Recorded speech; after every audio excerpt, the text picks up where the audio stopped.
Well, so that's it for the latest news update. We have a lot more news, and we'll be looking at the latest. But today is your birthday, Judah Fifi Elom Potefe, and it's from your father, somebody we all love very much. I love teasing him.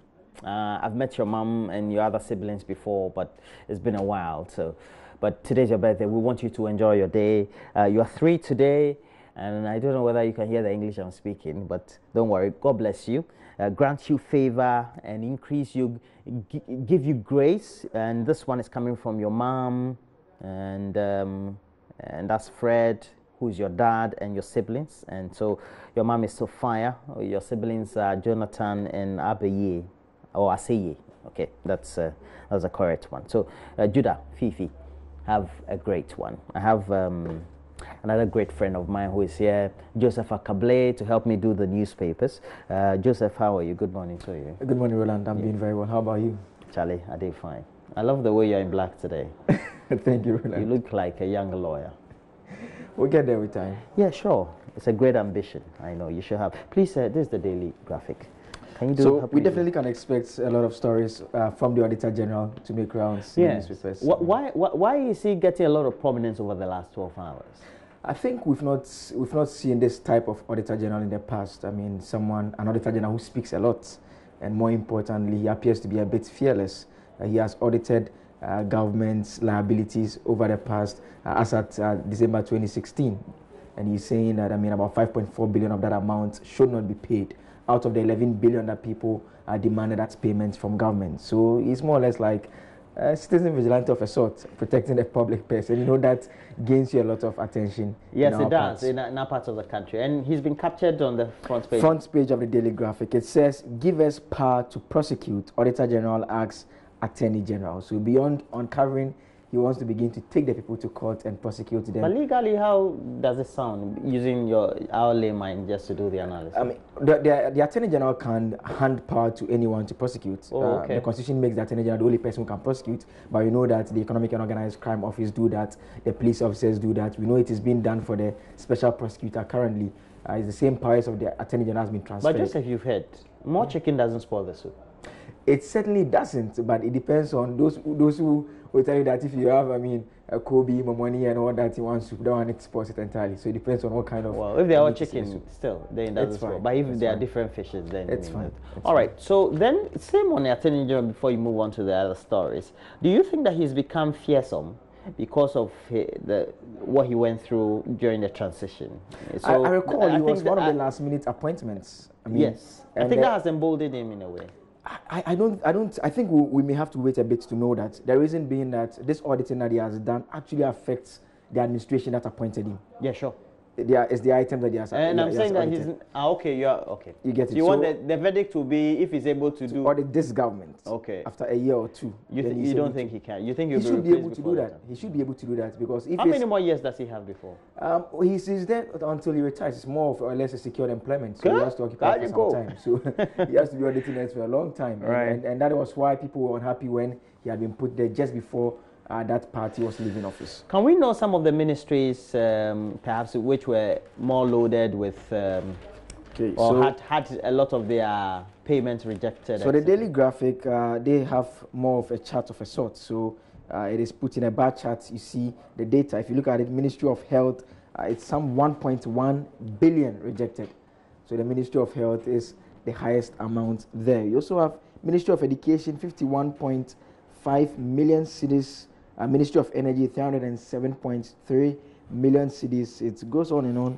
The lowest is that of Ministry of Employment. But I saw one also has to do with the Electoral Commission, 293 million cedis for the Electoral Commission. It has to do with a contract with STL. You recall STL, and they need for them to supply biometric kits. We are told that the company had been paid, yet the Electoral Commission... And that's for the Ministry of... The Electoral Commission. Electoral Commission. Biometric kits and to be it falls supplied. under the Ministry of... it's captured on its own, just for the Electoral Commission. The STL one? STL for Electoral Commission. For Electoral Commission. We are told that they had been paid and they put in a demand for the money again. And the Auditor General says, not at all. Not at all. Shouldn't pay. So that is it with the Auditor General. Usually we keep hearing about waste and all that. So Ministry of Local Government, how much was rejected? For local government, you have 5.3 million. Only cities. 5.3 Only million 5.3 million cities. cities. They are very low on the chart today. That's very good. That's very good. 5.3 million waste and other derivatives. All right. So can we go on to the daily graph, look at some of the other Struggling stories? universities advised to merge for survival. That is also on the front page. You've had this talk about too many universities these days. I mean, someone was telling me last time, you can go to town and you hear a new university that has sprung up and they are saying that they should merge. I mean, it's not appropriate when you don't have the faculty to train students, yet you want to set up a university. I don't know what you make of that. So we should allow them? Well, I think that if we have too many of them, that should not be a concern for us. The thing is, the problem we're having right now is we don't have the crop of good senior high schools to complement what we have at the top. So that creates a certain problem as far as getting the right stock of people to feed the tertiary institution. That's my problem. How about those who give instructions in the universities? Because even with the public university, the top universities, we know that they don't have the manpower they need in terms of lecturers who are supposed to teach them. And these private institutions will definitely not have that kind of quality. They have to, in fact, fall on those lecturers to teach part-time. So apart from the supply from the high school level, we also have that challenge also. That is why people think that, I mean, why not just put them together? Well, I do understand all that. But if you even take a look at the statistics in terms of those who come out from senior high school and and the numbers that are absorbed by the tertiary institutions, you still see that the ratio is very low. Yeah. And as a country that is developing, we now even have implemented a free secondary school education. It also means that over the next few years, we're going to have a lot more burden on the public universities. Government at some point, based on your transits of the political elite, will be compelled to provide some sort of bursary for tertiary institutions based on what they are doing. Yeah. Now, that also means that we need the complement of the various universities to teach. Elsewhere, let's say if you go to the United States, they have a lot of community colleges, and those ones usually are on the state. So you have the private institutions that are few, but are also only for the top elite of the society. Now, and they are expensive. Now, we are having, I think, an inverse of the pyramid, in which we have the top universities being public ones, yeah. And then we have many tertiary institutions that are private but are expensive. So how do we do that in a way that the state will also play a complementary role in improving the resources they have, and also perhaps the kind of funding that they need to fund their universities in such a way that those who are admitted don't have to pay high fees, so that the patronage that has been the reason. So that the patronage would also be high for the private tertiary institutions, because we need them. I don't think that the government or the governments we have on the continent have enough resources to establish various public universities. It's a debate that we need to have. Certainly. But another on the front page. Which of the universities did you go to? Legon. I was at Legon. Ah, okay. Continue. Still on the front page, it says GNPC assists University of Energy and Natural Resources and NCA to close down defaulting radio stations. Again, that has come up. It's come up again. The NCA, we are told, some radio stations are still defaulting, and the NCA has served notice of closing down those radio stations. I mean, the radio stations, you should go ahead and obey the law and make payments that you are supposed to pay, and prevent the NCA from shutting you down. The last time fines were imposed, we had a lot to talk about, but a bit on this story. It says the National Communications Authority has threatened to close down defaulting radio stations following the expiration of the general amnesty granted defaulting FM stations on December 19, 2017 to regularize their authorization conditions. So it's still the same sanctions that they imposed. They gave them some time to fulfill it, apart from cutting down on the amount that was imposed on them, and yet some have still failed to pay it. I mean, in simple terms, I recall one gentleman we interviewed on JoyNews. He said, I mean, no matter how much they cut it to, he just can't pay. Well, we'll see how that goes. I think that's a wrap up for the daily graphic. So let's do the Ghanaian Times. So on the front page of the Ghanaian Times, we have Kolebu DNA machine seized, resold. Hospital fails to pay for it, and suppliers resell to Trust Hospital. And well, let's see how that goes. All these things keep happening all the time. We hope that, well, we'll have the management of the Kolebu Teaching Hospital having a tap on this reported case. The story is on page 16 of the paper, and it says a 178,000 euro molecular biology laboratory for conducting DNA tests at the Kolebu Teaching Hospital in Accra is no longer operational. The facility, which was established in 2010, made Ghana the first country in the West African sub-region to have the capacity to carry out DNA tests. And the facility is a pale shadow of itself, as the consulting and testing rooms have since been turned into waiting rooms for other departments, and other rooms locked and the key.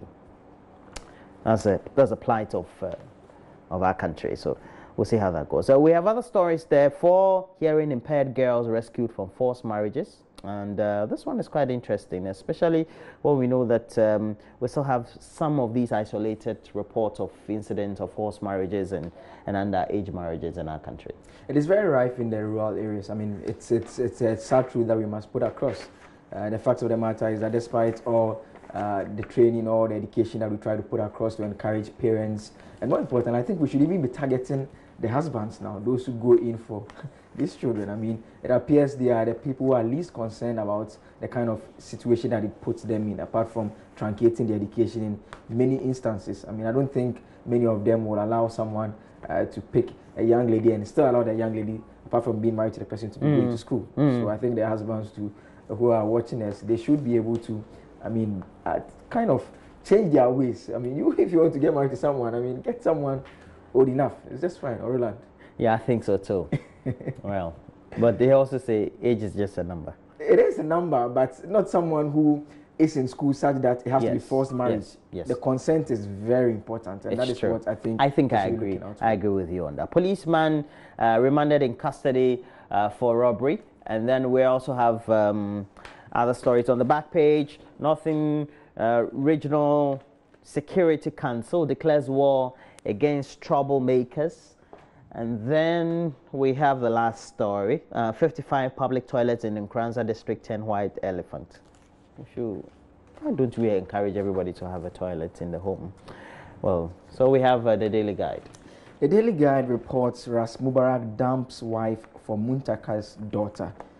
This story was all over yesterday we're told that his brother taking a second wife. The story initially suggested that he had taken a second wife, but he had come out to clarify that, I mean, his wife had abandoned him, and they were currently undertaking divorce hearings in Accra High Court. So as far as he's concerned, he has not married a second wife, but rather has remarried, and interestingly to his colleague on the minority side's daughter. So they are now the real daughter or goddaughter? Real daughter of Muntaka, we are told. All right. But Chumbuafo arrested over stinky audit reports comes along with a photograph of Kojo Chum Buafo there. We are told that the Economic and Organized Crime Office yesterday picked up Kojo Chum Buafo, immediate past chief executive of the Ghana Free Zones Board under the S.Y. Mahama-led National Democratic Congress administration for questioning. A source told Daily Guide that he went to the head office in Accra at about 10 a.m. and was subjected to questioning until 5 p.m. before being released on bail, but his passport was reportedly seized by the anti-graft body. So still with regards to punishing past officials who may have done some wrong, some investigation is still ongoing. We can only wait and see what will happen eventually. Well, we'll see how that goes. Faces behind smuggled cars exposed. That is also being reported by the Daily Guide this morning. I saw some of those cars, vintage cars, hundreds of thousands of dollars. Millions. Even some are worth millions of dollars too. Yeah. It depends on which of them you should get one of them. Oh, Charlie, even the normal modern ones, Charlie, it's a problem. It's a big problem. Anyway, so let me give you the Daily Guide to do. The Finder. The Finder, yeah.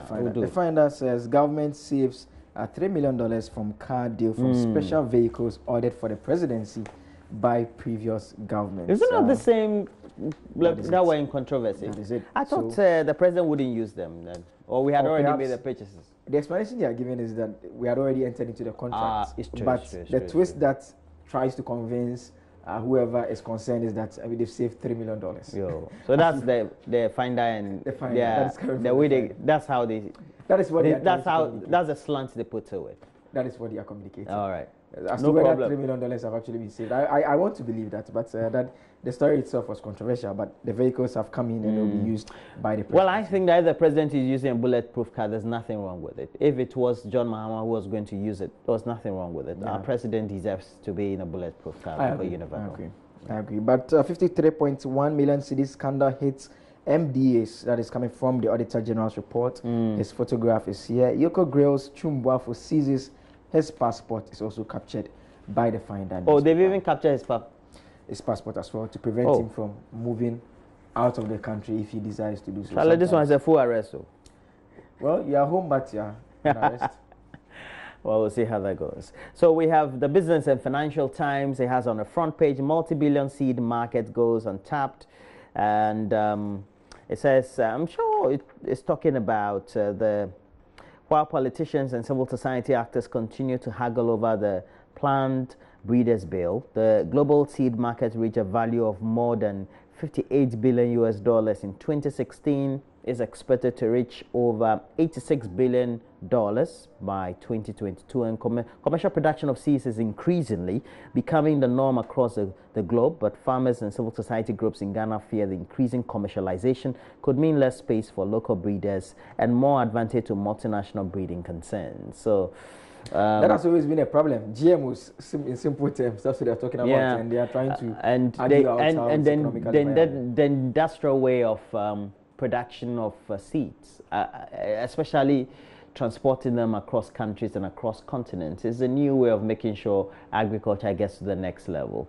I guess the debate is about whether the competition as well, because we know that the farmers produce a lot of seeds. So if you're allowing these companies to come out with so much capital, they'll be producing quality seeds that grow much better and also at a short pace, rather than the farmers who toil. So if you don't have a place to put the farmers in the chain, it means that you put a lot of them out of business or reduce their. Well, we're supposed to be having the Council for Scientific Industrial Research, etc., have their various arm wings or their wings, make sure that they also come up with new seedlings and new techniques for farming. They do that. But the bit is the finance to go commercial, and that is what we actually don't even have the legal framework itself, and that is why they are drawing attention to the need for the Plant Breeders Bill to be passed immediately by Parliament. It's a big problem. One-stop shop for business registration ready to take off. You have a picture there of,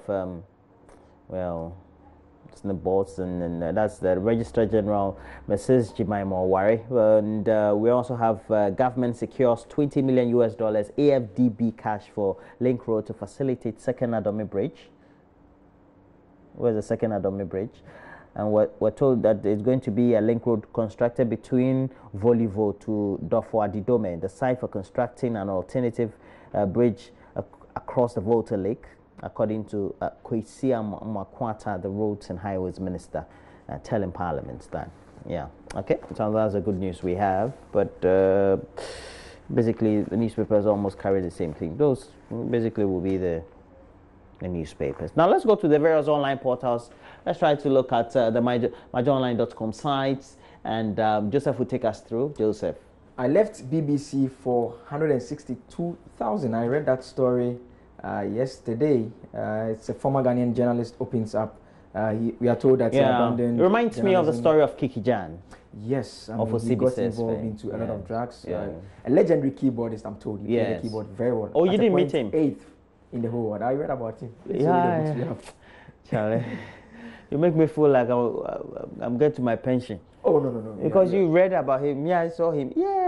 Me knew. So I've interviewed him several times. But anyway. Court orders arrest of DKM CEO, 4 others for defrauding. That story, you are told a bench warrant has been issued. You recall that scandal that hit the Bunahafo region.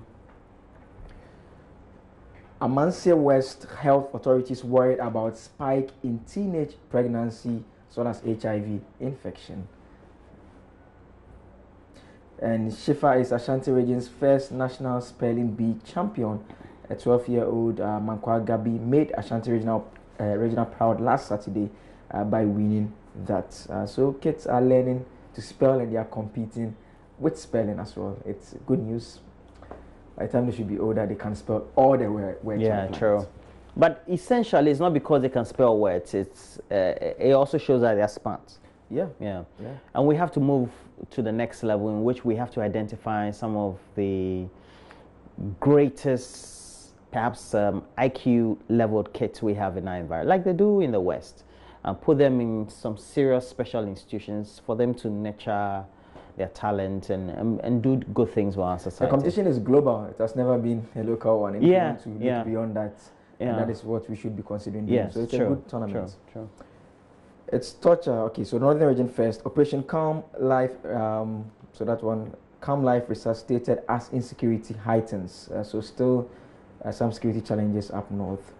And it's torture. Amnesty International faults Ghana over medical tests on gay lovers. So the bit about homosexual always coming up. Literary discourse, potholes of error also being reported. Of Concord, how people struggle. When we're young, Concord is not just a type of play. It has to do with subject verb agreement. The challenge people have with that. I just told by Derek Ekosam this morning that when I was reading, I was just mixing them. You know, sometimes I like to edit when I'm reading, so I was just mixing them. But it's something that we all should be particular about. It's not straightforward. Sometimes when you read the rules, what you think is the case may not be the case, and that is how come people get. Well, the thing is that if you're better at it, it's better than you not good at it at all. But we also should know that it's all got to do with the foundation of the educational level of the individual. That is true. Yeah, so if you have a very good foundation in education, it helps you in trying to perhaps familiarize yourself with the Concord. So that'll be it for My Joy Online. Okay, so we have to go to City FM Online. And when you go to cityfmonline.com, we have a couple of the stories there. It says, blame NDC for non-functional chips compound, Segbafia. And Occupy Ghana backs Auditor General's request for prosecution powers. No, that's good. Yeah, we picked a lot of A's and comma. And we know that renowned lawyer, musician as well. So, but let's go. Parliament debates cash for seats committee report today. Is it today? Yes, we've already seen the minority report, the leaked one. Dissenting opinion, accusing Ashimorton of forgery among others. We'll hear the committee's report. Main report, today. Yes. I'm not sure the forgery aspect will come though. I doubt. Yeah. Government takes delivery of 24 Mahama luxury cars. Okay. Yeah. So we're going to pack them, or the president is going to use them. I think the president should use them. One, it's bought by the state money. So, Minister, Ghana Water Company Limited to face Parliament on rationing today. We know water has been rationing for a number of weeks, we're told. I don't always have water all the time, so it's not as problematic as I should say, or it is. So I can't say I have to complain. Well, better efficiency is notably better than nothing at all. Let's then go to the BBC.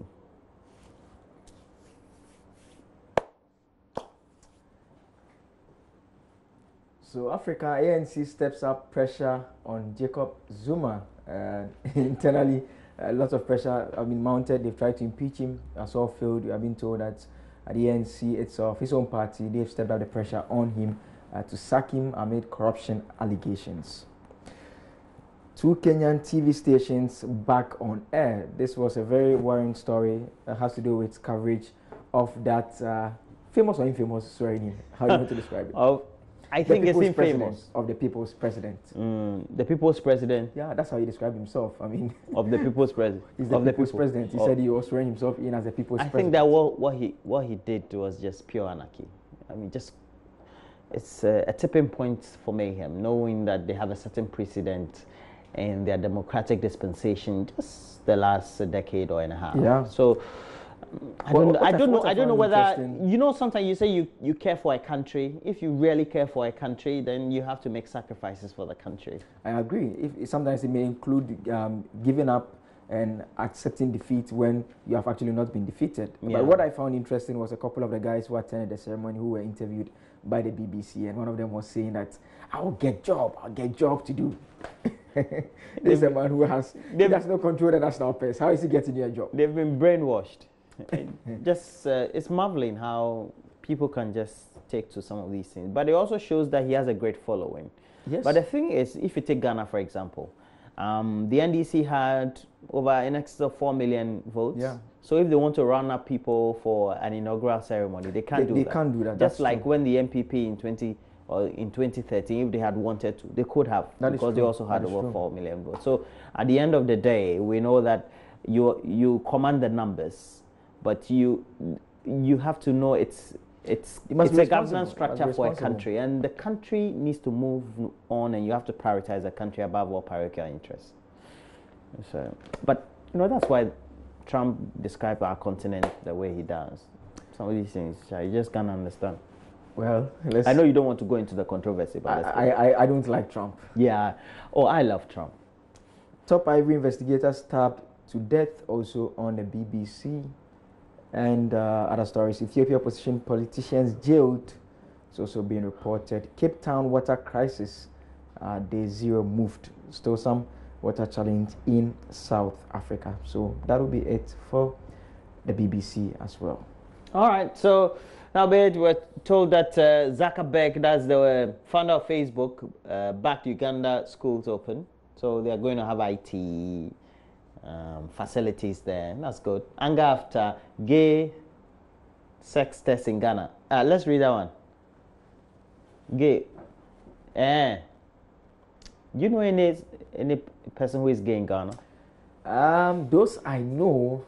Yeah, so you know. That's the question I asked. Yeah. Those I know are not. You want to go beyond what you know? No, there are people I met.